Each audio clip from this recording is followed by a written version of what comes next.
இன்றைக்கும் நம்ம மார்க்கெட் ஓரளவுக்கு பாசிட்டிவாக தான் இருக்குது. காலையில் நெகட்டிவ் போனாங்க, ஆனால் க்ளோஸ் ஆகிற டைமில் இப்போ கொஞ்சம் பாசிட்டிவ் வந்துட்டு ஆகிட்டு இருக்காங்க. சில்வர் அண்ட் கோல்டோட ப்ரைஸ் இன்னைக்கு நெகட்டிவாக இருக்குது. அதை பற்றி பார்ப்போம். ஏஞ்சல் ஒன் ஸ்பிளிட் கொடுத்துருக்காங்க.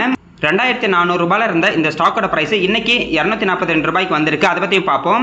ஐஆர்எஃப்சி ஓஎஃப்எஸ்ல அதாவது ஆஃபர் ஃபார் சேலில் கவர்மெண்ட் சேல் பண்ணாங்க, ஆனால் அதை வாங்குறதுக்கு ஆளே இல்லை. அதை பற்றியும் பார்ப்போம். TI India and CG power இன்னைக்கு நல்ல ஒரு பாசிட்டிவ் வந்துட்டு ஆகிட்டு இருக்காங்க.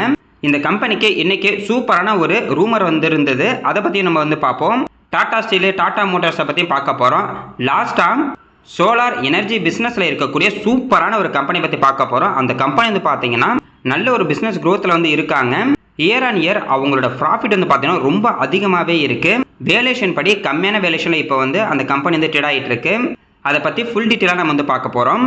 நிஃப்டி 50 இப்போதைக்கு 36 புள்ளி வந்து பாசிட்டிவ் வந்து ட்ரேட் ஆகிட்டு இருக்கு. ஓப்பன் ஆனப்போ பாசிட்டிவ் வந்து ஓப்பன் ஆனாங்க. அதுக்கப்புறம் மதியம் வந்து பார்த்தீங்கன்னா நெகட்டிவ் போனாங்க. இப்போ க்ளோஸ் ஆகிற டைமில் ஓரளவுக்கு வந்து பாசிட்டிவாக தான் வந்து ட்ரேட் ஆகிட்டு இருக்கு. Bank 0.22% positive. டிஃபென்ஸ் ஸ்டாக் எல்லாமே இன்றைக்கி ஓரளவுக்கு பாசிட்டிவாக இருந்தாங்க. MO defence 1.36% positive. Silver and கோல்டோட ப்ரைஸ் இன்னைக்கு வந்து நெகட்டிவாக வந்து ட்ரேட் ஆகிட்டு இருந்தாங்க. சில்வர் கிட்டத்தட்ட 3% நெகட்டிவ். கோல்டு வந்து பார்த்தீங்கன்னா 1% negative. Auto 0.66% positive. Pharma 0.80% positive. IT வந்து பார்த்தீங்கன்னா 0.30% பாசிட்டிவ். Mid 150 0.44% positive. இன்னைக்கு எல்லா இண்டெக்ஸும் ஓரளவுக்கு பாசிட்டிவ்ல தான் இருக்காங்க. சில்வர் அண்ட் கோல்டு மட்டும் நெகட்டிவ்ல இருக்காங்க. நிஃப்டி 50ல டாப் 5 கெய்னர்ஸில் BEL, Eicher Motor, Tata Motors passenger vehicles, Max Health Care, Adani ports இருக்காங்க. அதே மாதிரி டாப் 5 லூசர்ஸில் Trent, Coal India, Power Grid, எட்ரல் அண்ட் ஏசியன் பெயிண்ட் இருக்காங்க. இன்னைக்கெல்லாம் நல்லா தாங்க இருக்கும். இந்த வியாழன் வெள்ளி வந்துட்டா போது நம்ம மார்க்கெட் வந்து கீழே கொண்டு போவாங்க. நாளைக்கு ஓப்பன் ஆகிட்டு நம்ம வந்து பார்க்கலாம். சில்வர் அண்ட் கோல்டை பொறுத்த வரைக்கும் இன்றைக்கி வந்து பார்த்தீங்கன்னா கிட்டத்தட்ட 3% சில்வர்லாம் நெகட்டிவில் இருக்காங்க. கோல்டும் இன்றைக்கி 1% வந்து நெகட்டிவில் இருக்காங்க. சில்வர் வந்து லாஸ்ட் ஒரு வாரமாக இன்க்ரீஸ் ஆகிட்டே இருந்தாங்க. கோல்டும் கொஞ்சம் இன்க்ரீஸ் ஆகிட்டே இருந்தாங்க. இன்னைக்கு கொஞ்சம் நெகட்டிவ் போயிருக்காங்க. டாடா சில்வர் ETF வந்து பார்த்தீங்கன்னா 3.31% இன்றைக்கி வந்து நெகட்டிவ். 24 ரூபாய் 85 பைசாக்கு வந்து ட்ரேட் ஆகிட்டு இருக்கு. அதே மாதிரி டாடா கோல்டு 15.27 ரூபாய்க்கு வந்து ட்ரேட் ஆகிட்டு இருக்கு. 1% வந்து நெகட்டிவ். இன்றைக்கி சில்வர் அண்ட் கோல்டு வந்து கீழே போயிருக்கு. நம்ம மார்க்கெட் வந்து பார்த்தீங்கன்னா அதாவது மற்ற ஸ்டாக்கோட ப்ரைஸ் எல்லாமே கொஞ்சம் வந்து இன்க்ரீஸ் ஆகிருக்கு. பார்ப்போங்க, எந்த ஒரு நியூஸும் வராத வரைக்கும் நம்ம மார்க்கெட் மேலே போகும். இருந்தாலும் வியாழன் வெளியில் வந்து நம்ம மார்க்கெட் வந்து கீழே கொண்டு போவாங்க. அதனால் நாளைக்கு மேபி மார்க்கெட் கீழே போய் சில்வர் அண்ட் கோல்டோட ப்ரைஸ் இன்க்ரீஸ் ஆனிச்சுன்னா இதில் முதலீடு பண்ணவங்க எல்லாத்துக்கும் வந்து கொஞ்சம் வந்து நல்லாயிருக்கும். வெயிட் பண்ணி பார்ப்போம் நாளைக்கு என்ன ஆகுதுன்னு. ஏஞ்சல் ஒன் லிமிடெட் இவங்க வந்து பார்த்தீங்கன்னா ஸ்டாக் ஸ்பிளிட் வந்து கொடுத்துருந்தாங்க. அதுக்கான ரெக்கார்ட் டேட்டு இன்றைக்கி தான் February 26 ஸ்டாக் ஸ்பிளிட்டுக்கான ரெக்கார்ட் டேட்டு 10 ரூபாயில் இருக்க ஃபேஸ்லேருந்து 1 ரூபாய்க்கு மாற்றினாங்க. அப்படின்னா ஒரு ஷேர் 10 ஷேராக வந்து ஸ்பிளிட் ஆகும். எக்ஸாம்பிளுக்கு இப்போ நேற்று நீங்கள் ஏஞ்சல் ஒன் ஷேர் ஒரு ஷேர் நேற்று நீங்கள் வாங்கியிருந்தீங்கன்னா இன்றைக்கி அந்த ஒரு ஷேர் வந்து பார்த்தீங்கன்னா 10 ஷேராக மாறி இருக்கும். இன்றைக்கி இந்த ஸ்பிளிட்டு ஷேர் வந்துடும் அப்படிலாம் கிடையாது. மேக்ஸிமம் நாளைக்கு வந்து பார்த்தீங்கன்னா உங்கள் டிமேண்ட் அக்கௌண்ட்டில் அந்த ஸ்பிளிட்டுக்கான ஷேர் அதாவது எக்ஸ்ட்ரா வரக்கூடிய 9 ஷேர் வந்து வந்துடும். ஆனால் ஸ்டாக்கோட ப்ரைஸ் வந்து பார்த்தீங்கன்னா எக்ஸாம்பிளுக்கு நேற்று 2490 ரூபாய்க்கு வந்து க்ளோஸ் ஆகிருக்கு. இன்றைக்கி வந்து பார்த்தீங்கன்னா 242 ரூபாய்க்கு வந்து ட்ரேட் ஆகிட்டு இருக்கு. அதாவது நம்ம முதலீடு பண்ண அந்த அமௌண்ட் அப்படியே தான் இருக்கும். ஆனால் ஒரு குவான்டிட்டி இருந்த இடத்துல வந்து பார்த்தீங்கன்னா 10 குவான்டிட்டியாக நம்மளுக்கு வந்து மாறிடும். போனஸ் கொடுத்தாங்க அப்படின்னாலும் அதே மாதிரி தான் ஸ்டாக்கோட ப்ரைஸ் வந்து பார்த்தீங்கன்னா அட்ஜஸ்ட் ஆகும். நிறைய பேருக்கு என்ன தரும்னா இந்த மாதிரி ஸ்பிளிட் போனஸ் கொடுக்கும்போது ஸ்டாக்கோட ப்ரைஸ் வந்து அட்ஜஸ்ட் ஆகுது, இதில் என்ன நம்மளுக்கு லாபம் ஆடுற மாதிரி யோசிப்பாங்க. ஸ்பிளிட் அண்ட் போனஸ் கொடுக்குறப்ப வந்து பார்த்தீங்கன்னா ஸ்டாக்கோட ப்ரைஸ் அட்ஜஸ்ட் ஆனால் அதாவது கம்மி ஆனாலுமே லாங் டர்மில் வந்து பார்க்கும்போது ஸ்பிளிட் அண்ட் போனஸ் வந்து அதிகமான லாபம் வந்து ஷேர் ஹோல்டர்ஸ்க்கு வந்து கொடுத்துருக்கோம். அதாவது ஸ்பிளிட் ஆகிறதுக்கு முன்னாடி இல்லைனா போனஸ் கொடுக்கறதுக்கு முன்னாடி நம்மகிட்ட ஒரு ஷேர் தான் இருக்குது அப்படின்னா அந்த ஒரு ஷேரோட ப்ரைஸ் 10 ரூபாய் இன்க்ரீஸ் ஆனிச்சுன்னா நம்மளுக்கு வெறும் 10 ரூபாய் தான் லாபம் கிடைக்கும். ஆனால் ஸ்பிளிட்டோ போனஸோ கொடுத்ததுக்கப்புறம் அதே 10 ரூபாய் 5 ரூபாய் வந்து இன்க்ரீஸ் ஆகும்போது நமக்கு அதிகமான ரிட்டர்ன் அப்படின்னு வந்து கிடைக்கும். எக்ஸாம்பிளுக்கு இப்போ இந்த ஏஞ்சல் ஒன்னே வச்சுக்கலாம். ஸ்பிளிட் ஆகிறதுக்கு முன்னாடி ஒரு ஷேரோட ப்ரைஸு 10 ரூபாய் இன்க்ரீஸ் ஆகுதுன்னா நம்மளுக்கு 10 ரூபா மட்டும் தான் இன்க்ரீஸ் ஆன மாதிரி இருக்கும். ஆனால் இப்போ ஸ்பிளிட் ஆனதுக்கப்புறம் ஒரு ஷேரு 10 ரூபாய் இன்க்ரீஸ் ஆனாவே நமக்கு கிட்டத்தட்ட 100 ரூபாய் வந்து இன்க்ரீஸ் ஆகும். ஏன்னா நம்மக்கிட்ட வந்து 10 குவான்டிட்டி இருக்குது. அதே மாதிரி ஒரு கம்பெனி போனஸோ ஸ்பிளிட்டோ கொடுத்தாங்க அப்படின்னா அதுக்கப்புறம் அந்த ஸ்டாக்கோட ப்ரைஸ் கீழே போகிறதுக்கு நிறைய வாய்ப்பு இருக்குது. ஏன் அப்படின்னா சப்ளை வந்து பார்த்தீங்கன்னா அதிகமாகுது, அதாவது ஷேரோட குவான்டிட்டி வந்து அதிகமாகுது. அதனால் போனஸோ ஸ்பிளிட்டோ கொடுத்ததுக்கப்புறம் ஒரு கம்பெனியோட ஸ்டாக்கோட ப்ரைஸ் கீழே போகிறதுக்கு நிறைய வந்து வாய்ப்பு இருக்குது.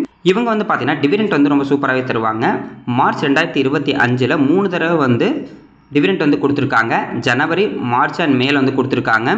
2026 வந்து பார்த்தீங்கன்னா ஜனவரி மாதம் ஒரு ஷேருக்கு 23 ரூபாய் டிவிடெண்ட் ஆல்ரெடி கொடுத்துட்டாங்க. அடுத்த டிவிடெண்ட்டு மார்ச் அண்ட் மேல வர்றதுக்கு நிறைய வாய்ப்பு இருக்குது. அதே மாதிரி இவங்க கொடுக்கக்கூடிய டிவிடெண்ட் அமௌண்ட் வந்து பார்த்தீங்கன்னா இயர் ஆன் இயர் வந்து அதிகமாகிட்டு வந்து இருக்காங்க. லாஸ்ட் ஒரு வருஷத்தில் கிட்டத்தட்ட ஒரு ஷேருக்கு 60 ரூபா வந்து டிவிடெண்ட் வந்து கொடுத்துருக்காங்க. அதனால் ஸ்பிளிட் ஆகிறதுக்கு முன்னாடி 2500 ட்ரேட் ஆகிட்டு இருந்துச்சு அப்படின்ற மாதிரி வச்சுக்கிட்டா கூட டிவிடெண்ட் ஈல்டு 2.4% வந்து இருக்கும். பார்ப்போங்க, இந்த ஷேர் நேற்று நைட்டுக்குள்ளே யாராவது வாங்கியிருந்தீங்கன்னா உங்களுக்கு ஸ்பிளிட்டு வந்து பார்த்தீங்கன்னா எலிஜிபிலிட்டி வந்து ஆகிருக்கும். ஸ்பிளிட்டு ஷேர்ஸு மேபி நாளைக்கு இல்லைனா நாளாண்டுக்குள்ளே வந்து பார்த்தீங்கன்னா உங்கள் டிமெண்ட் அக்கௌண்ட்டுக்கு வந்துடும். அடுத்தது IRFC. இந்த ஸ்டாக்கை பற்றி நேற்று வந்து பார்த்துருந்தோம். கவர்மெண்ட் வந்து பார்த்தீங்கன்னா அவங்ககிட்ட இருந்த ஸ்டேக் வந்து கம்மி பண்ணுறாங்க. ஆஃபர் ஃபார் சேலில் வந்து விற்கிறாங்க. அதாவது 104 ரூபாய்க்கு விற்கிறதா அவங்க வந்து ப்ரைஸ் வந்து செட் பண்ணியிருந்தாங்க. நேற்று வந்து பார்த்தீங்கன்னா இன்ஸ்டிடியூஷனல் இன்வெஸ்டர் வந்து வாங்கக்கூடிய டைமு. ஆனால் நேற்று வந்து பார்த்தீங்கன்னா இவங்க நினச்ச அளவுக்கு அவங்க வந்து யாருமே வந்து அதை வாங்கவே இல்லை. கிட்டத்தட்ட 26 கோடி ஷேர் வந்து பார்த்தீங்கன்னா கவர்மெண்ட் வந்து செல் பண்ணுறதா வந்து இருந்தாங்க. அதில் 23.52 கோடி ஷேர்ஸ் வந்து பார்த்தீங்கன்னா இன்ஸ்டிடியூஷனல் பையர்ஸுக்கு வந்து ஒதுக்கியிருந்தாங்க. ஆனால் அவங்க ஃபுல்லாக வந்து வாங்கவே கிடையாது. அவங்க வந்து ஆர்டர் வந்து ப்ளேஸ் பண்ண கிடையாது. 94.98% ஷேர் தான் வந்து பார்த்தீங்கன்னா அவங்க வந்து ஆர்டர் வந்து ப்ளேஸ் பண்ணியிருக்காங்க. கிட்டத்தட்ட 22.34 கோடிக்கான ஷேர் தான் வந்து பார்த்தீங்கன்னா ஆர்டர் வந்து ப்ளேஸ் ஆகிருக்கு. அப்படின்னா அவங்களுக்குன்னு ஒதுக்கப்பட்ட அந்த ஷேரை வந்து பார்த்தீங்கன்னா ஃபுல்லாக வந்து சப்ஸ்கிரைப் வந்து பண்ணவே இல்லை, அதாவது வாங்கவே கிடையாது. இன்றைக்கி நமக்கு வந்து பார்த்தீங்கன்னா ஓப்பன் ஆயிருக்கு. அதாவது ரீட்டைல் பீப்புளுக்கான ஷேர் வந்து வாங்கிக்கலாம் அப்படின்ற மாதிரி இன்றைக்கி வந்து பார்த்தீங்கன்னா ஓப்பன் ஆயிருக்கு. ஆனால் கரண்ட் மார்க்கெட் ப்ரைஸே 103 ரூபாய் வந்து ட்ரேட் ஆகிட்டு இருக்கு. அவங்க ஆஃபர் பண்ண ப்ரைஸில் இருந்து இப்போதைக்கு மார்க்கெட் ப்ரைஸ் வந்து பார்த்தீங்கன்னா ரொம்ப கம்மியாக தான் வந்து ட்ரேட் ஆகிட்டு இருக்கு. பார்ப்போங்க, இன்ஸ்டிடியூஷனல் இன்வெஸ்டரே வந்து பார்த்தீங்கன்னா வாங்கவே இல்லை. அதாவது இந்த FIDA எல்லாம் இருப்பாங்கள்ல, அவங்களே வந்து வாங்காமே இருக்காங்க. அதுக்கப்புறம் நம்ம எங்கே போய் வாங்குறது? ஏன்னா மார்க்கெட் ப்ரைஸ் ரொம்ப கம்மியாக இருக்குது. இன்னமும் இந்த ஸ்டாக்கோட ப்ரைஸ் கீழே போனுச்சுன்னா ரொம்ப நல்லா இருக்குது. ஏன்னா அதோட கையிலேருந்து லோ ப்ரைஸ் போய்கிட்டே இருக்குது. நம்ம சப்ஸ்கிரைபர்ஸ் நிறைய பேர் இதில் வந்து பார்த்தீங்கன்னா இன்வெஸ்ட்மெண்ட் பண்ணியிருக்காங்க. கொஞ்சம் வெயிட் பண்ணுவாங்க, கீழே வரைக்கும் போயிட்டு மறுபடியும் எப்போ ரிவர்ஸ் ஆகும். அது வரைக்கும் நம்ம வந்து பொறுமையாக வந்து இருப்போம், அவசரப்பட வேண்டாம். அடுத்தது TI இந்தியா. இந்த கம்பெனிக்கு சூப்பரான ஒரு ரூமர், அதாவது ஒரு வதந்தி வந்து பார்த்தீங்கன்னா இன்றைக்கி வந்திருந்தது. வெள்ளையன் சுப்பையா இவர் வந்து பார்த்தீங்கன்னா சோழமண்டலம் இன்வெஸ்ட்மெண்ட் ஃபைனான்ஸ் கம்பெனியோட MD-யாக வந்து இருக்கிறாரு. இவர் சோழமண்டலம் ஃபைனான்ஸ் கம்பெனிலேருந்து ஃபுல்லாக எக்ஸிட் ஆகிட்டு, அதாவது அந்த கம்பெனிலேருந்து ஃபுல்லாக வெளியே வந்துட்டு TI இந்தியாவில் வந்து பார்த்தீங்கன்னா ஃபுல் ஃபோக்கஸ்டாக வந்து ஒர்க் பண்ண போகிறாரு அப்படின்ற ஒரு வதந்தி தான் இன்றைக்கி காலையில் வந்துருந்தது. அதனால் இன்றைக்கி காலையில் வந்து பார்த்தீங்கன்னா சோழமண்டலம் இன்வெஸ்ட்மெண்ட் அண்ட் ஃபைனான்ஸ் கம்பெனியோட ஸ்டாக்கோட ப்ரைஸு கிட்டத்தட்ட 7% கீழே போணுச்சு. அதே மாதிரி TI இந்தியா ஸ்டாக்கோட ப்ரைஸு கிட்டத்தட்ட 4% பாசிட்டிவாக வந்துச்சு. CG பவரோட வந்து பார்த்தீங்கன்னா கிட்டத்தட்ட 3% வந்து பாசிட்டிவாக இருந்தது. ஆனால் கம்பெனி சைட்லேருந்து என்ன சொல்லியிருக்காங்கன்னா இது வந்து ஒரு வதந்தி தான், அப்படி எந்த ஒரு முடிவும் நாங்கள் வந்து எடுக்கவே இல்லை அப்படின்ற மாதிரி வந்து சொல்லியிருக்காங்க.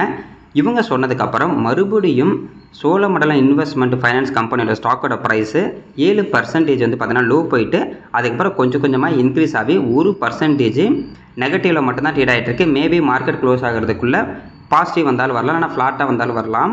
அதேமாதிரி கம்பெனி என்ன சொல்லியிருக்காங்கன்னா வெள்ளையன் சுப்பையா வந்து கிட்டத்தட்ட ஏப்ரல் 2025 இருந்து மார்ச் 2030 வரைக்கும் வந்து பார்த்தீங்கன்னா இவரோட ரோல் வந்து கண்டினியூ வந்து பண்ணுவார் அப்படின்னு நம்ம வந்து சொல்லியிருக்காங்க. எப்படி பார்த்தாலும் இது வந்து பார்த்தீங்கன்னா TI இந்தியாவுக்கு வந்து ரொம்ப பாசிட்டிவாக இருக்குது. ஏற்கனவே இவர் வந்து பார்த்தீங்கன்னா TI இந்தியாலையும் CG பவர்லையும் ஒரு பார்ட்டாக தான் வந்து இருக்கிறாரு. TI இந்தியாவை பொறுத்த வரைக்கும் நல்ல ஒரு லோ ப்ரைஸில் வந்து இருந்தாங்க. இன்றைக்கி கிட்டத்தட்ட 4% வந்து பார்த்தீங்கன்னா இன்க்ரீஸ் ஆகிட்டாங்க. நம்ம சப்ஸ்கிரைபரும் தொடர்ந்து TI இந்தியாவை பற்றி கேட்டுட்டு இருந்தாங்க. பார்க்கலாங்க, இந்த மாதிரி ஏதாவது 2-3 நியூஸ் வந்துச்சுன்னா மறுபடியும் இன்க்ரீஸ் ஆகிடும். நம்ம ஒரு நல்ல கம்பெனி ஸ்டாக்கை வாங்கிட்டா போதும், கீழே போணுச்சுன்னா போயிட்டு போகுது, நம்ம கொஞ்ச நாள் வெயிட் பண்ணாவே மறுபடியும் பார்த்தீங்கன்னா ரிவர்ஸ் ஆகி கொஞ்சமாக வந்து இன்க்ரீஸ் ஆகிடும்.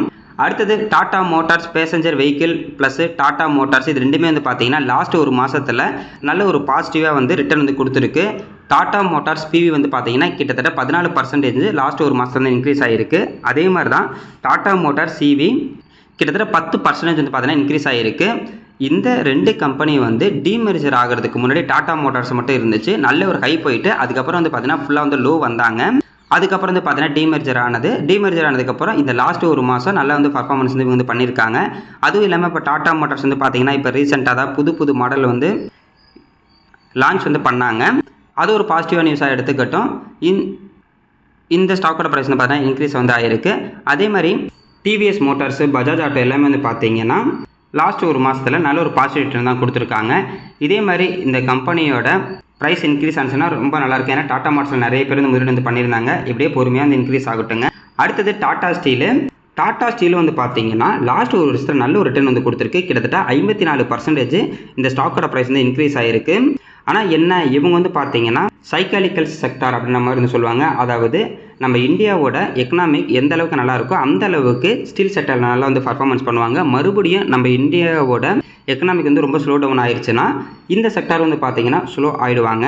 அது 2-3 வருஷம் நல்லா பர்ஃபார்மன்ஸ் பண்ணுவாங்க. மறுபடியும் 2-3 வருஷம் பார்த்தீங்கன்னா அப்படி கீழே விட ஃப்ளாட்டாக இருக்கும்னா கீழே இருக்கும், மறுபடியும் வந்து இன்க்ரீஸ் ஆவாங்க. இப்படியே தாங்க இருக்கும். நம்ம ஒரு சைக்காலிக்கல் செக்டாரில் வந்து முதலீடு பண்ணணும் அப்படின்னா எப்போல்லாம் அந்த செக்டார் வந்து லோ பர்ஃபார்மன்ஸ் வந்து கொடுக்குறாங்களோ அப்போ வந்து பார்த்தீங்கன்னா ஸ்டாக்கோட ப்ரைஸும் கீழே இருக்கும். அப்புறம் போய் வாங்கிக்கணும். அதே மாதிரி அந்த செக்டாரே நல்ல ஒரு ஹை பர்ஃபார்மன்ஸில் இருக்கும், நல்லா சேல் பண்ணுவாங்க, நல்ல ரிசல்ட்லாம் கொடுத்துக்கிட்டு இருப்பாங்க. அப்போ நல்ல ஒரு ஹை போகும். அப்போ வந்து பார்த்தீங்கன்னா நிறைய பேர் வந்து சேல் பண்ணிட்டு மறுபடியும் வெளியே வந்துருவாங்க. இப்போதைக்கு வந்து பார்த்தீங்கன்னா நல்ல ஒரு பாசிட்டிவ் நியூஸ்லாம் வந்திருந்தது ஸ்டீல் செக்டாருக்கு. அதாவது சைனாலேருந்து இம்போர்ட் பண்ணக்கூடிய ஸ்டீலுக்கு வந்து நம்ம இந்தியன் கவர்மெண்ட் வந்து பார்த்தீங்கன்னா டேக்ஸ்லாம் போட்டிருந்தாங்க. அதுக்கப்புறம் கொஞ்சம் கொஞ்சமாக இன்க்ரீஸ் ஆக ஆரம்பிச்சது. நல்ல ஒரு பாசிட்டிவ் வந்து ட்ரேட் ஆகிட்டு இருக்கு. பரவாயில்லைங்க. இந்த லாஸ்ட்டு ஒரு வருஷமாக ஏன்னா லாஸ்ட்டு இந்த ஒரு மாதமாக வந்து பார்த்தீங்கன்னா டாடா குரூப்புக்கு வந்து கொஞ்சம் நல்லா தான் நடந்துக்கிட்டு இருக்கு. ஸ்டீலும் சரி மோட்டாரும் சரி நல்லா வந்து அவங்களுக்கு வந்து பர்ஃபார்மன்ஸ் வந்து ஸ்டாக் வந்து பண்ணிகிட்டு இருக்காங்க. அடுத்தது பார்த்தீங்கன்னா நம்மளால் வருண் பிவரேஜ் லிமிடெட் கிட்டத்தட்ட அந்த 460லேருந்து 450க்குள்ளே தான் இப்போ லாஸ்ட் ஒரு வந்து சுற்றிக்கிட்டு இருக்கான். இவனும் ஒரு 500 ரூபாய் பக்கத்தில் போனால் நல்லாயிருக்கும் அப்படின்னு பார்த்தா இங்கே தான் சுற்றிக்கிட்டு இருக்கான். பார்க்கலாங்க. எப்படியும் 430 ரூபா போயிட்டு மறுபடியும் 460 ரூபா வந்துட்டான். மற்ற ஸ்டாக்கில் வந்து பார்த்தீங்கன்னா அதாவது நம்ம ஒரு சில ஸ்டாக்கை வந்து ஃபாலோ பண்ணுவோம், அதை வாங்கியிருக்க மாட்டோம். அவங்கெல்லாம் கீழே போயிட்டு ரிவர்ஸ் வேகமாக மேலே வந்துடுவாங்க. ஆனால் நம்ம வாங்கியிருக்க அந்த ஸ்டாக் மட்டும் பார்த்தீங்கன்னா கீழே தான் இருப்பாங்க. நம்ம கொஞ்சமாக லாபம் வந்து நம்ம வித்தரலாம் அப்படின்ற மாதிரி வித்துட்டுருவோம். அதுக்கப்புறம் வந்து பார்த்தீங்கன்னா நம்ம விற்றதுக்கப்புறம் சல்லுன்னு மேலே போவாங்க. இது எல்லாத்துக்கும் நார்மல் தாங்க. எப்பயுமே இப்படி தான் வந்து நடக்கும். பார்ப்போம், இவன் சீக்கிரம் மேலே போவான் அப்படின்ற மாதிரி நம்புவோம். பார்க்கலாம் இவன் என்ன தான் ஆகிறான்னு. வாரி எனர்ஜிஸு நேற்று வந்து பார்த்தீங்கன்னா யூஎஸில் வந்துட்டு சோலார் மாடியூலுக்கு கிட்டத்தட்ட 126% டேரிஃப் போடுறோம் அப்படின்ற மாதிரி சொல்லியிருந்தாங்க. அதாவது இந்தியாவிலேருந்து இம்போர்ட் பண்ணுற சோலார் மாடியூலுக்கு 126% டேரிஃப் போடுறோம் அப்புறம் மாதிரி சொல்லியிருந்தாங்க. அதுக்கு வாரி எனர்ஜிஸ் வந்து என்ன சொல்லியிருக்காங்கன்னா இந்த டேரிஃப்னால எங்கள் கம்பெனி எப்படியும் வந்து பார்த்தீங்கன்னா அஃபெக்ட் வந்து ஆக போகிறதில்ல அப்படின்ற மாதிரி சொல்லியிருக்காங்க.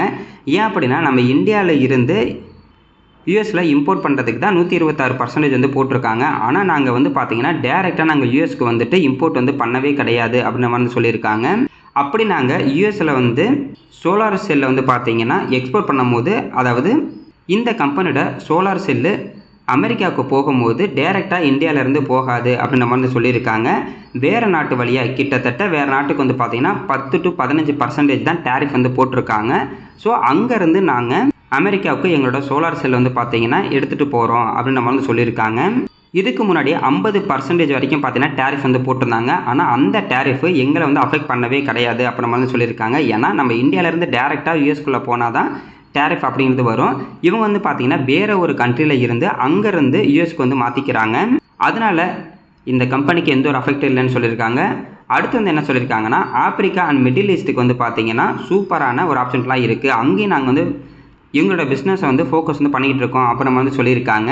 எப்படி பார்த்தாலும் இது வந்து பார்த்தீங்கன்னா இந்த கம்பெனிக்கு வந்து ரொம்ப பாசிட்டிவ் வந்து இருந்துகிட்டு இருக்கு. ஆனால் இந்த கம்பெனி ஸ்டாக்கோட ப்ரைஸ் வந்து பார்த்தீங்கன்னா இந்த டேரிஃப் இன்க்ரீஸ்னால ஃபுல்லாக கீழே போனாங்க. இன்றைக்கி ஓரளவுக்கு வந்து பாசிட்டிவ் வந்து பார்த்தீங்கன்னா வந்து ட்ரேட் ஆகிட்டு இருந்தாங்க காலையில். இந்த கம்பெனியை பற்றி தாங்க பார்க்க போகிறோம். சோலார் மாடுலஸ் பிஸ்னஸில் வந்து பார்த்தீங்கன்னா சூப்பரான ஒரு கம்பெனி, நல்ல ஒரு க்ரோத்தில் இருக்கக்கூடிய கம்பெனி. இவங்க solar module manufacturing and sales வந்து பண்ணிகிட்டு இருக்காங்க. இவங்க இந்தியாவில் மட்டும் கிடையாது, ஃபாரினுக்கு வந்து பார்த்தீங்கன்னா எக்ஸ்போர்ட் வந்து பண்ணிகிட்டு இருக்காங்க. நம்ம இந்தியாவை பொறுத்த வரைக்கும் கிட்டத்தட்ட 21% மார்க்கெட் ஷேர் இவங்க கிட்ட தான் வந்து இருக்குது. மிகப்பெரிய கம்பெனி நம்ம இந்தியாவில் இந்த சோலார் பிஸ்னஸில். அதே மாதிரி கிட்டத்தட்ட 44% மார்க்கெட் ஷேர் வந்து இவங்ககிட்ட இருக்குது எக்ஸ்போர்ட் பண்ணுறதுல. இவங்க ட்ரேடிங் பிஸ்னஸில் இருக்காங்க. அதாவது இன்வெர்டர்ஸு, பேட்டரிஸு, சோலார் வாட்டர் பம்ப்ஸு எல்லாமே இவங்க வந்து பார்த்தீங்கன்னா சேல்ஸ் வந்து பண்ணிக்கிட்டு இருக்காங்க.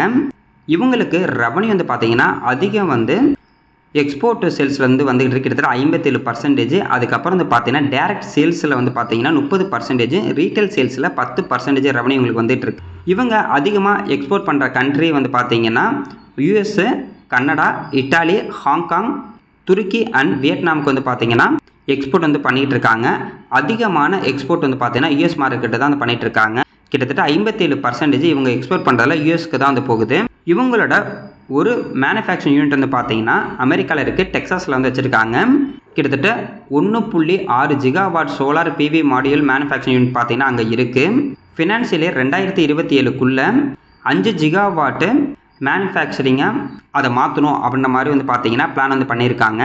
எப்படி பார்த்தாலும் சூப்பரான ஒரு கம்பெனி, நல்ல ஒரு க்ரோத்தில் இருக்கக்கூடிய கம்பெனிங்க. இவங்க வந்து பார்த்தீங்கன்னா சோலார் பிஸ்னஸில் இருக்கனால இப்போ வந்து பார்த்தீங்கன்னா சோலார் பிஸ்னஸ் அப்படிங்கிறது நல்ல ஒரு க்ரோத்தில் தான் வந்து இருக்குது. நம்ம நாட்டில் மட்டும் கிடையாது, வேர்ல்டு வைடு வந்து பார்த்தீங்கன்னா நிறைய டேட்டா சென்டர் வந்துட்டு இருக்கு, ஏஐலாம் பார்த்தீங்கன்னா மாறிக்கிட்டு இருக்கு. அதனால நிறைய பவர் வந்து தேவைப்படும். அதனால சோலார் எனர்ஜிக்கான டிமாண்ட் அப்படிங்கிறது அதிகமாகிட்டே வந்து இருக்குது. அதனால இந்த பிஸ்னஸ் வந்து பார்த்தீங்கன்னா கடைசி வரைக்கும் இருக்கும். மார்க்கெட் கேப் 78,000 கோடிக்கு மேலே வந்து இருக்குது. ஸ்டாக்கோட பி ரேஷியோ 22 இருக்குது. இன்ட்ரெஸ்ட் பி ரேஷியோ 24 வந்து இருக்குது. புக் வேல்யூ 399 ரூபா. ROCE 34%, ROI 27%, ROIC 24%, ஓபி வந்து பார்த்தீங்கன்னா 23% வந்து இருக்குது. ஓவராலாக சூப்பரான ஒரு பர்சன்டேஜ். இன்டென்சிக் வேல்யூ 3623 ரூபாய் வந்து இருக்குது. கரண்ட் ப்ரைஸ் வந்து பார்த்தீங்கன்னா 2718 தான் வந்து இருக்குது. இன்டென்சிக் வேலையை விட கம்மியான ப்ரைஸில் தான் இப்போ இந்த ஸ்டாக்கர் ப்ரைஸ் வந்து ட்ரேட் ஆகிட்டு இருக்கு. பிஜி ரேஷியோ 0.12 வந்து இருக்காங்க. அதே மாதிரி டெப்ட் ஈக்விட்டி 0.26 வந்து இருக்காங்க. ப்ரைஸ் டு புக் வேல்யூ பார்த்தீங்கன்னா 6.81 வந்து இருக்காங்க. ஓவராலாக இந்த ரேஷியோ வந்து சூப்பரான ஒரு ரேஷியோ. அடுத்தது இவங்களோட ப்ராஃபிட் அண்ட் லாஸ் ஸ்டேட்மெண்ட் வந்து பார்க்கலாம். மார்ச் 2020 இவங்களோட சேல்ஸ் 1996 கோடி, நெட் ப்ராஃபிட் வந்து பார்த்தீங்கன்னா 39 கோடியாக வந்து இருக்குது. இதுவே மார்ச் 2025 இவங்களோட சேல்ஸ் 14,444 கோடியாகவும், நெட் ப்ராஃபிட் வந்து பார்த்தீங்கன்னா 1928 கோடி வந்து கொடுத்துருக்காங்க. இயர் ஆன் இயர் வந்து பாருங்கள் சூப்பரான ஒரு சேல்ஸ் growth அண்ட் ப்ராஃபிட் growthல வந்து இருக்காங்க. அதே மாதிரி இவங்களோட ஓபிஎம் பர்சன்டேஜ் அப்படிங்கிறது அதிகமாகிட்டே வந்து இருக்குது. ஃபர்ஸ்ட்ல வந்து பார்த்தீங்கன்னா 5%, 4% தான் இருந்திருக்கு. இப்போ வந்து பார்த்தீங்கன்னா 19% வரைக்கும் வந்திருக்காங்க. இது மார்ச் 2026 இதை விட சூப்பரான ரிசல்ட் தர மாதிரி தான் இப்போதைக்கு இவங்க வந்து பார்த்தீங்கன்னா சேல்ஸ் வந்து பண்ணியிருக்காங்க. நம்ம ஒரு கம்பெனி செலக்ட் பண்ணும்போது இந்த மாதிரி தாங்க செலக்ட் பண்ணோம். இயர் ஆன் இயர் சேல்ஸ் அதிகமாகணும், நெட் ப்ராஃபிட் அதிகமாகணும், அதே மாதிரி ஓபிஎம் பர்சன்டேஜ் அதிகமானுச்சுன்னா அந்த கம்பெனிக்கு ரொம்ப பாசிட்டிவாகவே இருக்கும். முன்னாடி 100 ரூபாய்க்கு இவங்க சேல் பண்ணாங்கன்னா 4 ரூபா தான் வந்து பார்த்தீங்கன்னா ப்ராஃபிட் கிடச்சிது. இப்போ வந்து பார்த்தீங்கன்னா அதே 100 ரூபாய்க்கு சேல் பண்ணும்போது கிட்டத்தட்ட 24 ரூபாய் உங்களுக்கு வந்து ப்ராஃபிட் வந்து கிடச்சிக்கிட்டு இருக்கு. அடுத்தது இவங்களோட சிஏஜிஆர் வந்து பார்க்கலாம். சேல்ஸ் growth லாஸ்ட் 5 வருஷத்தில் 49%, ப்ராஃபிட் growth 113% வந்து இருக்குது. அதே மாதிரி ஸ்டாக்கோட ப்ரைஸ் வந்து பார்த்தீங்கன்னா லாஸ்ட் 2 வருஷத்தில் 19% வந்து ரிட்டர்ன் கொடுத்துருக்கு. ரிட்டர்ன் ஈக்விட்டி வந்து பார்த்தீங்கன்னா கிட்டத்தட்ட 30% மேலே வந்து இருக்குது. அடுத்தது ஷேர் ஹோல்டிங் பேட்டர்னை பொறுத்த வரைக்கும் ப்ரொமோட்டர்ட்ட 64.22% ஷேர் ஹோல்டிங் பேட்டர்ன் இருக்குது. எஃப்ஐட் வந்து பார்த்தீங்கன்னா 6.91%, டிஐட் வந்து பார்த்தீங்கன்னா 2.86% இருக்குது. இதுவே ரீட்டைல் பீப்பிள்கிட்ட 26% மேலே இருக்குது. இது வந்து பார்த்தீங்கன்னா எஃப்ஐடி வந்து இருக்காங்க. ஆனால் எஃப்ஐ வந்து பார்த்தீங்கன்னா இப்போ தான் அவங்க ஹோல்டிங்கே கொஞ்சமாக வந்து அதிகமாகிட்டு இருக்காங்க. ஆனால் இன்னமும் எஃப்ஐடி வந்து பார்த்தீங்கன்னா அதிகமாக வாங்கினாங்கன்னா ரொம்ப நல்லாயிருக்கும். ஸ்டாக்கோட ப்ரைஸை பொறுத்த வரைக்கும் இப்போ அவங்க லிஸ்ட் ஆனதுலேருந்து இப்போ வந்து பார்த்தீங்கன்னா நெகட்டிவ்ல தான் இருக்காங்க. கிட்டத்தட்ட லிஸ்டிங் ப்ரைஸில் இருந்து 13% வந்து நெகட்டிவ்ல இருக்காங்க. பார்க்கலாங்க, இந்த மாதிரி டேரிஃப் இஷ்யூலாம் வரனால இப்போ இந்த ஸ்டாக்கோட ப்ரைஸ் அப்படியே கீழே போயிட்டு இருக்கு. இருந்தாலும் கம்பெனி சைடு வந்து என்ன சொல்லியிருக்காங்கன்னா, நாங்கள் வந்து அதில் வந்து அஃபெக்ட் ஆக மாட்டோம் அப்படின்ற மாதிரி சொல்லியிருக்காங்க. அவங்க சொல்கிற மாதிரி அஃபெக்ட் ஆகாமல் இருந்தாங்க அப்படின்னா நல்ல ஒரு பி ரேஷியோவில் தான் இப்போ வந்து ட்ரேட் ஆகிட்டு இருக்கு. பார்க்கலாங்க, சூப்பரான ஒரு கம்பெனி, சூப்பரான ஒரு பிஸ்னஸில் இருக்காங்க. ஃபியூச்சரில் இவங்க வந்து இன்க்ரீஸ் ஆனால் ரொம்ப நல்லாயிருக்கும். இன்றைக்கி மார்க்கெட்டை பொறுத்த வரைக்கும் ஓரளவுக்கு பாசிட்டிவாக வந்து ட்ரேட் ஆகிட்டு இருக்காங்க. நாளைக்கும் பாசிட்டிவாக இருந்தாங்கன்னா ரொம்ப நல்லாவே இருக்கும். வெயிட் பண்ணி வந்து பார்ப்போம்.